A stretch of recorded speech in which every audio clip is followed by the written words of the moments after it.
Happy Monday, everybody. We are here for the live Monday music motivation, and we're going to be talking about something that was actually really striking to me and something that I sort of observe in my students all the time, and then also observed in myself this weekend, which was kind of fun. So I'll sort of share my story about it, and hopefully you'll be able to sort of resonate with that as well. And it looks like all the streaming stuff is working, so official welcome to this week's live Monday music motivation, and let's get into it. So this past weekend, I got to attend one of Greg Goodhart's practice classes, which was really super duper fun and very educational, and probably will have a big impact on my playing.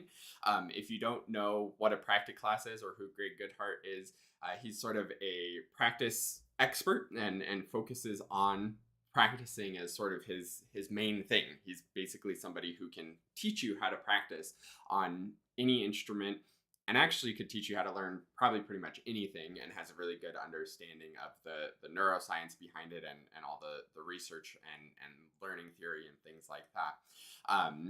He's kind of there's actually very few people who do this, and I think I can pretty much name at least the major ones. You have Greg Goodhart sort of doing his thing, Dr. Molly Gabriel.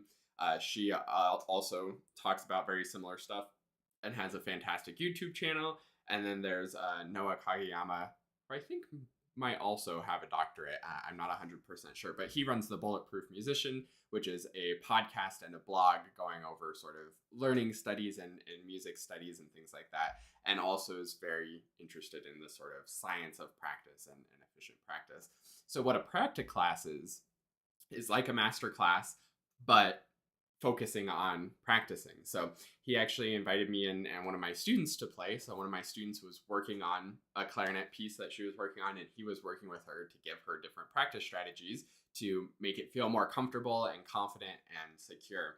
And again, I watch Greg's YouTube channel. I watch Dr. Molly Gabriel's channel. I watch the Bulletproof Musician and listen to the podcast and read the blog fairly regularly, and have a good understanding of practice science myself. But it was really eye-opening as he was working through this practice class and I was seeing what he was working on, that I realized I'm not really doing that in my practice at all. And the main point that it really stuck out to me was this idea of desirable difficulty. And I think it makes sense why I'm not doing it, because it's not totally congruent with my practice philosophy. My personal practice philosophy is kind of this idea of our brain just gets good at doing what we're doing, so try to do it as exactly the way that you want all the time, and that's what will stick. That philosophy, I think, is actually completely wrong.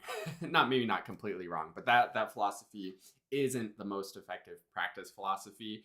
And I think the underlying idea there is good, but I think when we add in this idea of desirable difficulty, it makes a huge difference. And what desirable difficulty is this idea of changing the music. Practice rhythms and dotted rhythms are the most common one that the most people know. And that's an example of desirable difficulty, where we make the passage a little bit different, so our brain has to think about it a little bit harder, and then we get the result that we want. And I definitely agree with that. And even in my own practice philosophy and my own teaching, I'm always talking about, like, look at it from different angles and see how many different angles you can approach it from. But I was always going with the sort of caveat that those different angles should still lead you to doing it exactly the way that you want to do it. Desirable difficulty opens up so much more potential than that. For example, playing things backwards. You're never going to play it backwards in a performance, but playing it backwards is still useful for your brain to learn it. So things like that I just haven't been doing in my practice really at all.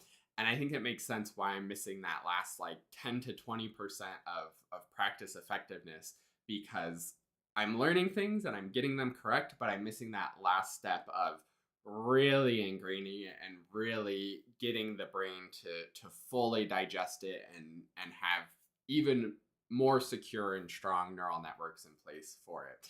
So the whole desirable difficulty discussion is not the point of today's Monday Music Motivation. The point of today's Monday Music Motivation is, what are you doing that you know you should be doing, but you aren't actually doing? What do you know? What do you understand? What do you conceptually get, but have just forgot to actually implement in your practice? I'm always saying we can know everything there is and have a perfect understanding of everything that we want to do, but if we never actually do it, then we're never actually going to see the results from it. So, what is it that you know you should be doing, and maybe it's something that you forgot about that was really helpful 6 months ago and then it just kind of fell onto the back burner? Or what is it that you've been telling yourself for weeks, months, years at this point that, like, if I really like spent some time to work on my fundamentals, I bet I'd be a better player. But then you just haven't spent that time on your fundamentals yet. What is it that you aren't doing, but you know you should be doing? And even feel free to leave a comment with that. I'd be very curious to know. I bet it's long tone scales, fundamentals, better practice strategies.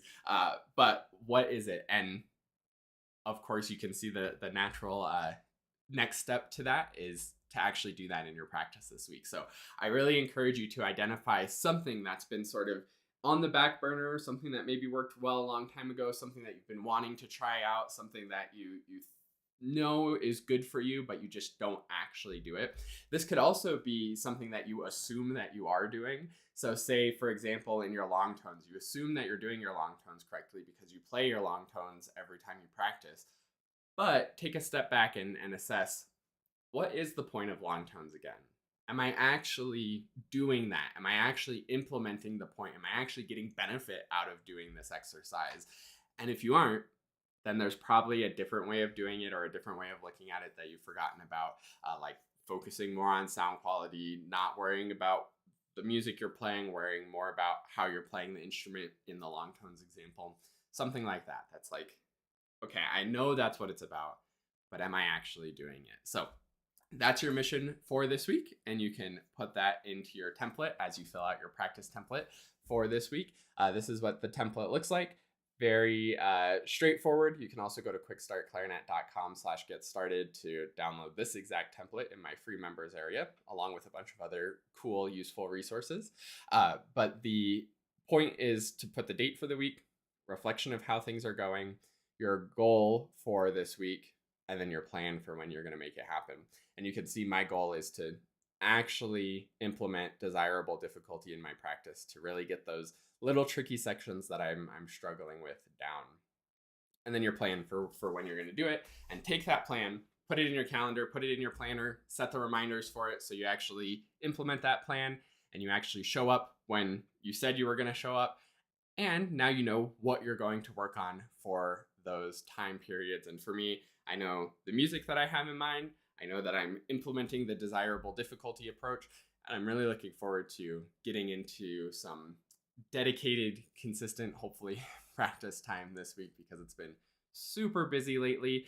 But I think it'll be great to hopefully have some time to really practice and work on some stuff this week. So that's it for this week's Live Monday Music Motivation. Let me know in the comments what's the thing that you aren't doing, but you know would be beneficial for you, and how you're going to start working on it this week.